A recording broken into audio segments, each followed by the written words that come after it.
আসসালামু আলাইকুম। কেমন আছেন? প্রবাসী কথন প্রোগ্রামটি নিয়ে আপনাদের সামনে চলে আসতে আমাদের কিছুটা সময় বিলম্বিত হয়েছে, কারণ এটা প্রবাস। এখানে চাইলেই সব কিছু করা সম্ভব হয় না।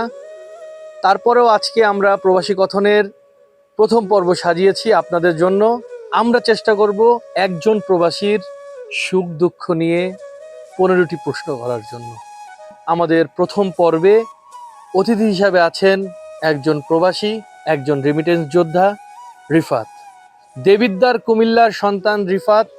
আসসালামু আলাইকুম। কেমন আছেন? জি আলহামদুলিল্লাহ। ভালো আছেন? আপনি ভালো আছেন? জি আলহামদুলিল্লাহ। রিফাত ভাই, কি অবস্থা আপনার? শারীরিক অবস্থা, মানসিক অবস্থা সব ভালো? জি বারাকাতুহু। জি আলহামদুলিল্লাহ ভালো আছি।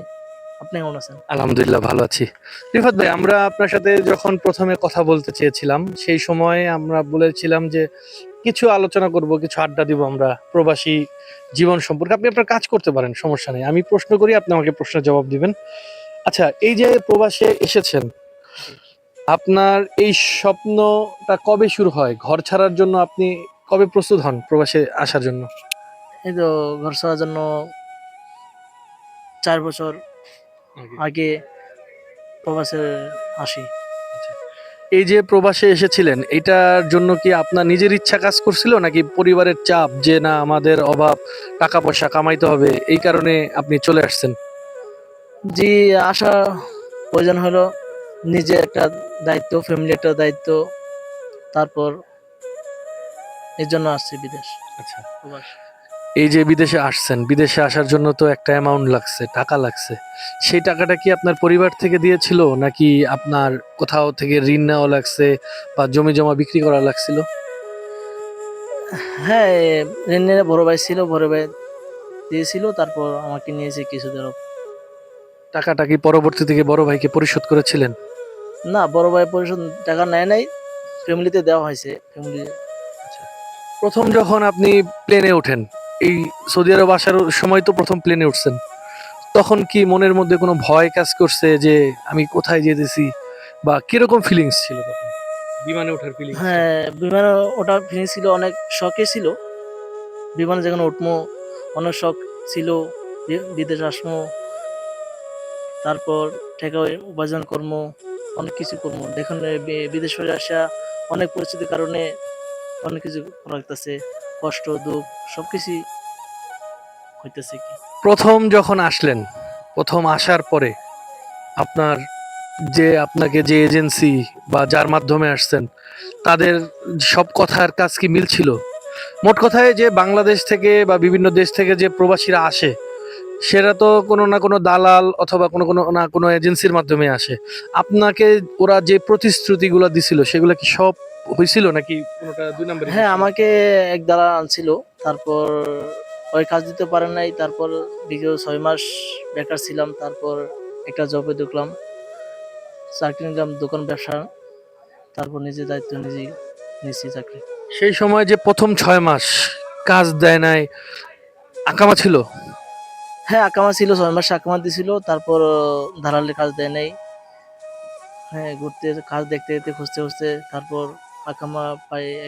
এক মাস ছিল, তারপর এক জায়গা দোকানে ঢুকছি, খাওয়া ভালো হয়েছে। এমন কোনো দিন গেছে যে দিনে আপনার খাওয়া দাওয়ার কষ্ট করছেন বা সারাদিন পরিশ্রম করছেন, পরিশ্রম করার পরে পেটে ক্ষুধা, কিন্তু টাকার জন্য আপনি খাইতে পারেন নাই, বা আপনার মন চায় না রান্না করতে, এরকম কোনো রাত গেছে না খায় কাটাইছেন? হ্যাঁ, খাবার একটু টাইম সমস্যা ছিল, করতে পারি নাই। এই কি। বর্তমানে তো আমরা সবাই প্রবাসী। এই যে 4টা বছর আপনি সৌদি আরবে রয়েছেন, 4 দুগুণে 8টা ঈদ গেছে। ঈদের সময় আপনার আসলে ঈদের দিনটা কেমন লাগে? সত্যি বলবেন, একবার মন থেকে বলবেন কথাটা। আসলে কি, ঈদ তো অনেক শখ ছিল, পরিবারের সাথে কর্ম, ঈদ অনেক কিছু কর্ম, পরিবার নিয়ে, ভাই বাজার নিয়ে, সবকিছু নিয়ে। কিন্তু এই শখটা কি পূর্ণ করতে পারি না প্রবাস জীবন। মানে ঈদের দিন কি প্রচন্ড মন খারাপ থাকে? বেশি কি কার কথা মনে পড়ে? হ্যাঁ, বেশিরভাগ মা বাবা, ভাই বোন, আত্মীয় স্বজন, সবার জন্য। দেশে থাকলে তো দেখা করতে পারতাম, আত্মীয় স্বজন বাড়িতে যাইতাম, আসতাম। বিয়ে করছেন? না ভাইয়া, বিয়া করি নাই। প্রেম করেন? না, প্রেম করি নাই। প্রেম করেন নাই? করার ইচ্ছা আছে তাহলে, না? না, প্রেম করার ইচ্ছা নাই ভাইয়া। বিয়ে করবেন কি বাবা মার পছন্দে? জি, বাবা মা পছন্দে, আমার পছন্দে, সবাই খুশি খুশি একজনকে নিয়ে করবো। অনেক সময় একটা জিনিস দেখি কি জানেন, এই যে আমরা যারা প্রবাসী, আমরা কিন্তু বিদেশে থাকি, সবার সাথে ভিডিও কলে কথা বলতে হয়, অডিও কলে কথা বলতে হয়। অনেক সময় দেখা যায় নেটওয়ার্ক থাকে না, নেট থাকে না আমাদের মধ্যে। কিন্তু যতই আপনি আপনার পরিবারের সাথে কথা বলেন, একটা দূরত্ব কিন্তু তৈরি হয়ে গেছে। বাবা মা ভাই বোন আত্মীয় স্বজনের কাছে কিন্তু একটা দূরত্ব তৈরি হয়ে গেছে না? হ্যাঁ, দূরত্ব তো অনেক দূর হয়ে গেছে। প্রবাস জীবন তো এটা দূরত্ব হয়ে গেছে, যোগাযোগ করতে সমস্যা হয়। আপনি 4 বছর হয়ে গেছে, আগামী 10 বছর পরে নিজেকে এই প্রবাসে থেকে কোন জায়গায় নিয়ে যেতে চান একটু বলেন তো দেখি। নিজেকে সামনে 10 বছর আল্লাহ যদি হায়াতে বাঁচা রাখে, ইনশাল্লাহ ব্যবসা বাণিজ্য করবো, নিজে একটা ব্যবসা বাণিজ্য দিব, এটাই। আলহামদুলিল্লাহ। প্রশ্ন সেটা হচ্ছে, প্রবাসে যখন আসেন তখন তো একটা রঙিন স্বপ্ন দেখি আমরা, আমরা হবে সেইটা হবে, এটা করব সেটা করব, কিন্তু আসার পরে বাস্তবতাটা কতটুকু দেখছেন? বাস্তব লাইফে তো আমরা চলে যাই, নিজে রান্না করে খাইতে হয়, নিজের কাপড় চোপড় নিজের ধুইতে হয়, সার পোকার কামড় আছে না? আছে।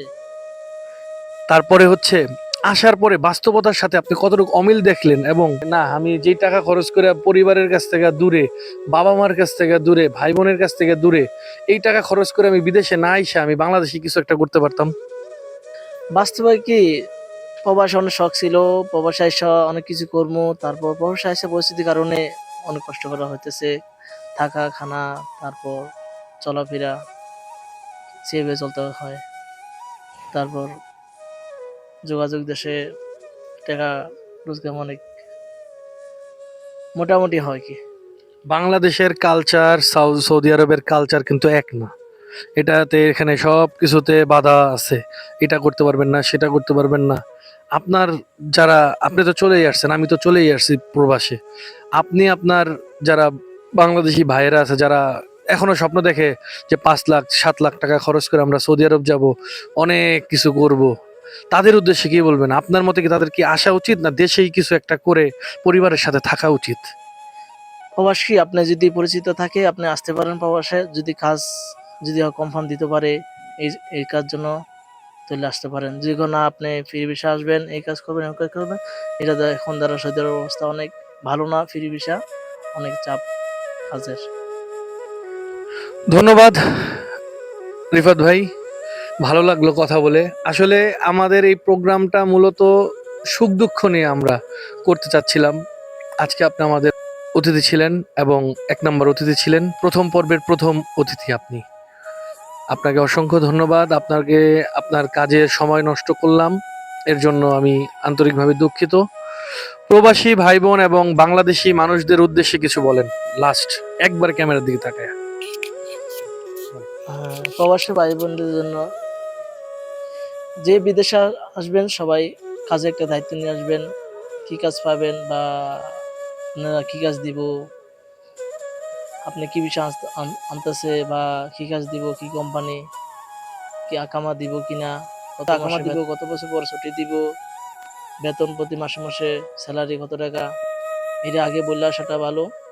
তারপর আপনারা যখন বিদেশ আসবেন তখন আপনারা নিজে একা সবকিছু করে আসবেন।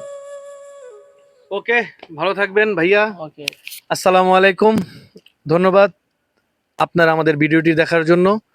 এবং আমাদের চ্যানেলটি নতুন, আমরা নতুন একটি প্রোগ্রাম শুরু করেছি। আপনাদের কাছে আমার অনুরোধ, আপনারা যারা এই ভিডিওটি দেখছেন, তারা আমার চ্যানেলটি এবং আমার ফেসবুক পেজটি ফলো দিবেন, সাবস্ক্রাইব করবেন, এবং লাইক এবং আপনাদের গঠনমূলক কমেন্টস করবেন। যদি আপনাদের মধ্য থেকে কেউ জুমের মাধ্যমে বা ভিডিও কলের মাধ্যমে আমার সাথে কথা বলতে চান, অবশ্যই আপনাকে স্বাগত জানাই। ভালো থাকবেন সবাই।